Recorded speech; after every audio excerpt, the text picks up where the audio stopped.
Hi everyone! Christmas is almost upon us. When this video goes up, it's literally just a few days away. One of the desserts I think of most for Christmas is the classic Yule log. But frankly, it's another one of those recipes that I find intimidating. Having to roll up the cake and stress about it cracking or breaking has always prevented me from trying really any kind of rolled cake. But as that's one of the reasons why I started my channel, to push myself to try new things that I wanted to do but was too afraid to, now seems like a good time to give this a try. One of my personal baking heroes, Stella, also known as Bravetart, came out with a recipe a few years ago. I'll link it in the description down below for this classic cake. And if anyone can create a recipe that I know will be possible for the home baker, it's her. So that's what we're making today. Come bake with me. All right, before I do anything else, I'm just gonna chop up my chocolate and get that ready to go. There's two kinds of chocolate. There's the chocolate in the actual cake, which is this, which she says you should use chocolate on the dark side, so somewhere between, I think it's 80 and 100%. This is 100%. It was on sale at the grocery store, and I figured, well, the darker the better. But since it is 100%, that means there's no sugar. So don't eat it. It will be truly disgusting, as Nat Cat discovered to her peril when she tried to sneak a piece the last time I used this kind of chocolate. Okay, well, this is definitely one of those situations where if I'd read the instructions, which by the way I did read the instructions, but still I was gathering my ingredients and it said melted butter, so I melted the butter. But this is where I'm supposed to melt the butter. So look, we've pre-melted butter. We're just gonna heat this up until it's really hot, and then we're going to dump in our chocolate. Okay, our butter is boiling and I don't want it to brown, so I'm gonna turn off the heat. Whoops, that's not how the stove works. Turn off the heat, dump in the chocolate and the vanilla. And then we're gonna whisk until this is smooth. All right, that's smooth. Now we're going to make our cake. So for our cake, we are going to combine all of our eggs with our sugar, espresso powder, baking powder 1, baking powder 2, baking powder 3, because they don't make a 3/4 of a teaspoon. At least I don't have one. Baking soda and salt. Now we are going to mix on medium to low speed until the sugar has dissolved and the dark brown mixture is homogeneous, smooth, and runny, with bubbles beginning to form. About 3 minutes.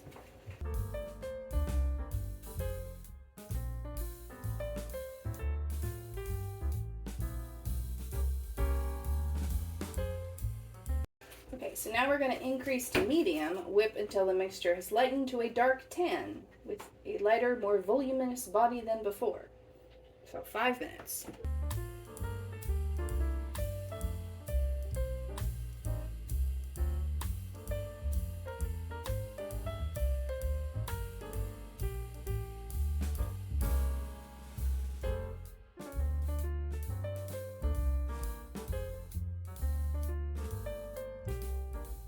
Okay, looks lighter in color.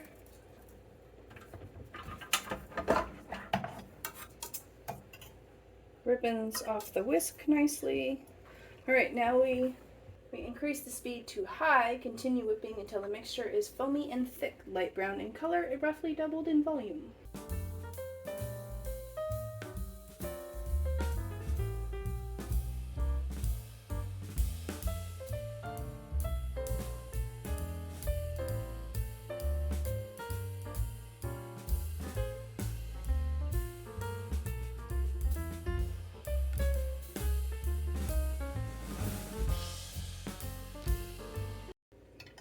Making a nice ribbon, lots of bubbles. Seems to have increased in volume. So we're going to move on, and now we reduce speed to medium high, add water and the warm chocolate mixture, then we reduce the speed and add in flour. Here we go.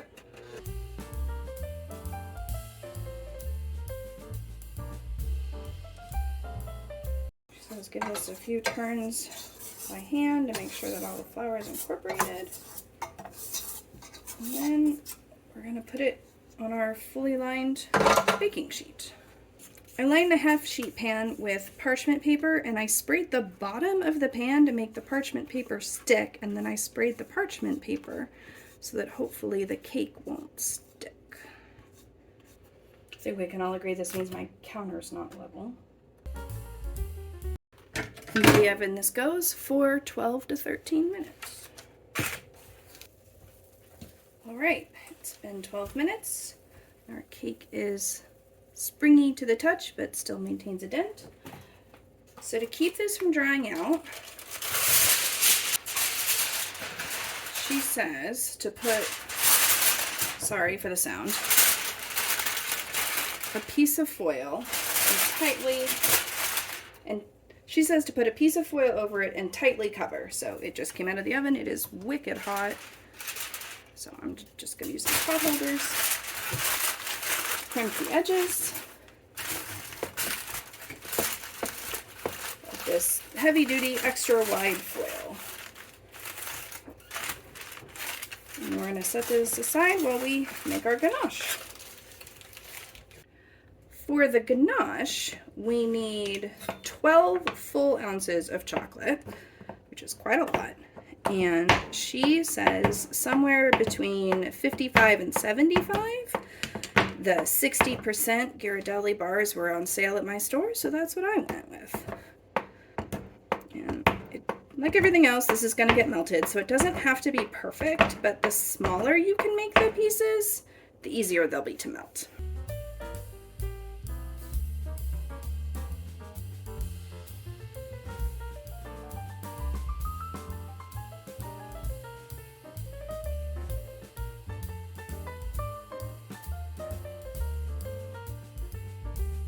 All right, all of our chocolate is either all over my hand or in the bowl where it belongs. Okay, we are going to make our ganache. So we're going to heat up our heavy cream to almost boiling.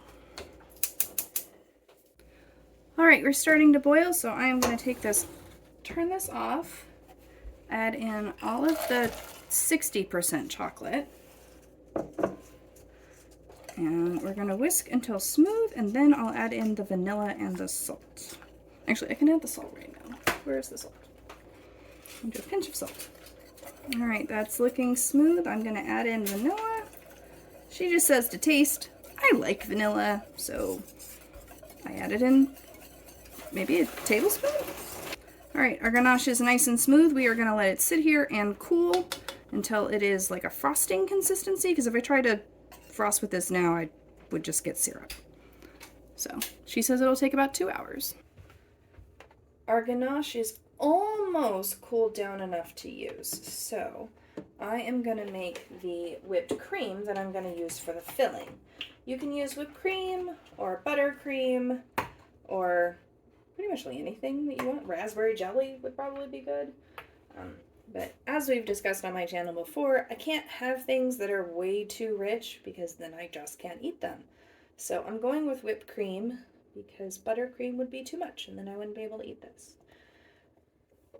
Sweetened whipped cream is literally the easiest thing in the world to make if you have a stand mixer or a handheld mixer. If you're trying to do it by hand, I mean, it's possible, but it's hard.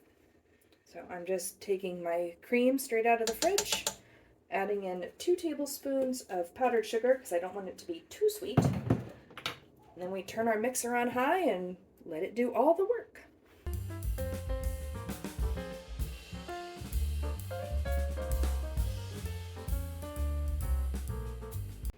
Let's make sure that we're up to stiff peaks. Yeah, we'll look pretty good. All right, next thing.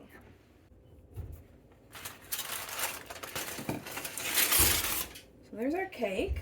Looks like it held up okay. Look like it collapsed or anything.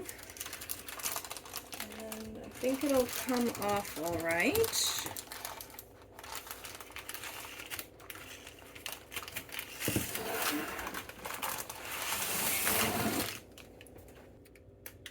I'm gonna put the whipped cream, that's what that's called. I'm going to put the whipped cream on. Then I'm going to roll it. Yes, that's the plan. All right. I've seen people pipe the whipped cream on, but that's just a waste of a piping bag for me. So just going to plop some on, and then we'll use our offset spatula to spread it out. Probably made too much, but I'd rather have too much than not enough. I'm going to roll this way so that I want to go all the way to the edge, and then I'm going to cut off the edges at the end so that they look nice and, well, I'll either cut it off or I'll frost them. Either way. You want to go all the way to the edge so that you don't, oh yeah, I have way too much whipped cream here. Hold on, I'm going to have to put some of this back. Mostly because I think if I have too thick a layer of whipped cream, I won't really be able to roll it very well. I mean, I'm not super confident in my ability to roll it anyway, so we'll see how that goes.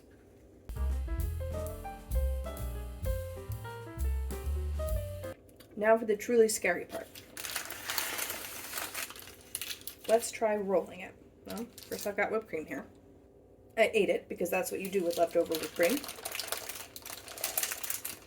I've seen people do this where they just use the paper.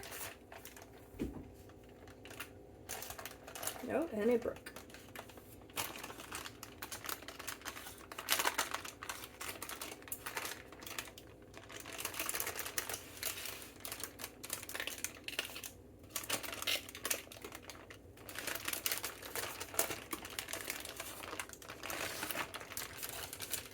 Well, that's vaguely log-shaped.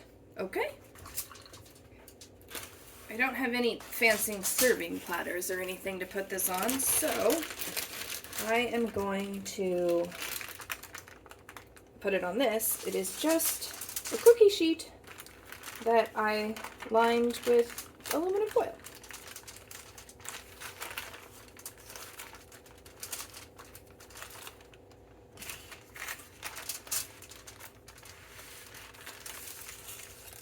There. And now we frost. All right, I want it to look like I actually know what I'm doing when I frost it. So I'm sliding a piece of parchment paper under each edge. And somehow I gotta get the front. All right, that worked. So I'm taking the two sides of the piece of parchment paper, and I'm carefully, with one hand, lifting them up, and I'm very gently sliding a piece of paper towel underneath. That way, when I frost and get ganache all over everything, I can just pull the slips of paper away and I'll have a nice clean surface underneath. My roll is not exactly, shall we say, round. It's more oblong. See? Oblong. But I'm not too dissatisfied with it, considering this is really one of my first opportunities to try and do this. So I am going to put the ganache on. It has been cooling for several hours, but it is still quite runny. But I need to get this done, like, in my lifetime. So, and it was holding its shape in the fridge, so that's pretty good. I'm just going to use my offset spatula to frost it, and then I'm going to use a fork to, like, run over it and create, like, what would that be called? Like bark, I guess. The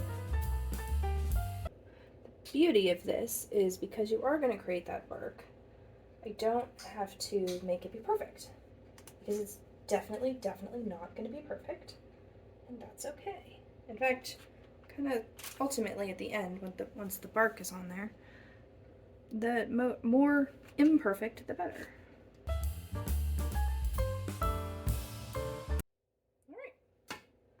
Now, for decorating,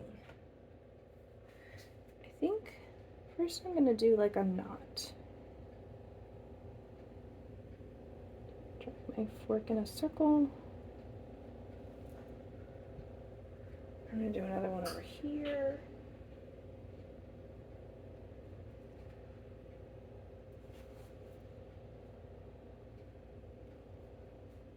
And then I'm going to kind of create these like line patterns.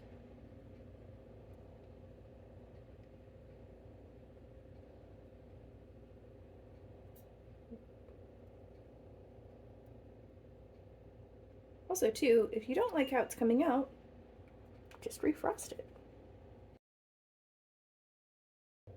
Well, that looks decent. Alright, now we're going to top it with powdered sugar and be done. Alright, now we're going to top it with our powdered sugar.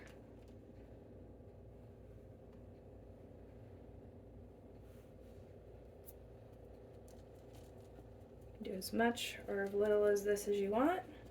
You do too much and you completely cover up your lines, that's okay too. Alright, there we go. One chocolatey Christmas Yule log.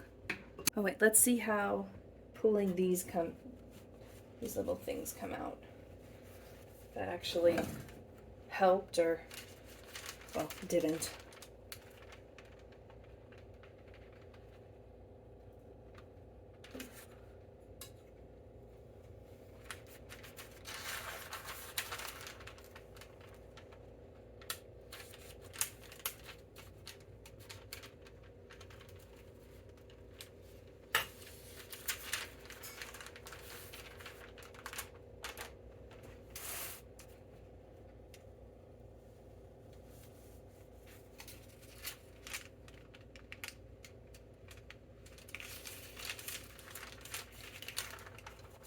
A decent edge. Here are my final thoughts. This is a beautiful show-stopping dessert. The cake, ganache, and whipped cream were all very easy to make. I do definitely need to practice rolling the cake though.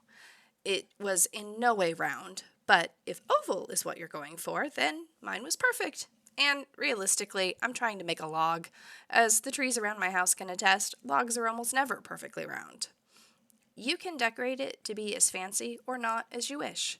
One thing, if you do opt to go with the powdered sugar snow effect like I did the powdered sugar, but it kept melting into the ganache while I was trying to either film or set up a shot, so either dust it immediately before you serve or in front of your guests. It does make a very pretty effect. The cake and ganache are both extremely chocolatey, but the whipped cream provided a nice balance that kept it from being so rich I couldn't eat it. A few important metrics. Is this recipe worth making at home? With 1 being Oreos, totally not worth making at home, and 5 being chocolate chip cookies, totally worth making at home. I'd say this recipe is a 4.5. It did take me about 3 hours to make, but the majority of the time was waiting for the ganache to cool down enough to use it as frosting.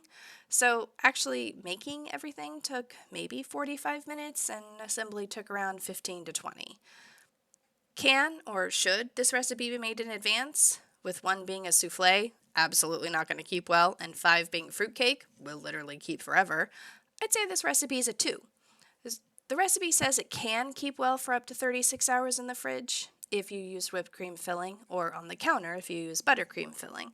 So realistically, 1 day ahead of serving is probably the earliest you can get. You can make some of the components like the ganache and the whipped cream in advance, so something to keep in mind. How hard was this recipe? With 1 being instant pudding and 5 being the multi-layer death by chocolate cake I might make someday? This recipe is a bit of a challenge trying to roll it, but if you give yourself the grace to accept that it may not be perfectly round, then this recipe is a great one, especially like me if you are a novice to this type of cake. But the cake, the ganache, and the whipped cream individually, as I said earlier, are all quite easily. It's the assembly that provides the challenge here. If you've made it this far, thanks so much for watching. If you haven't already, please consider subscribing. I upload a new video every Friday. And hit that like button if you like this video. If you have a recipe you'd like to see me try, please put it in the comments. And I'll see you next week. One of talking, it's optional. For this Christmas. Okay, try again. So that's what I was so close to the end. Okay, Trying again.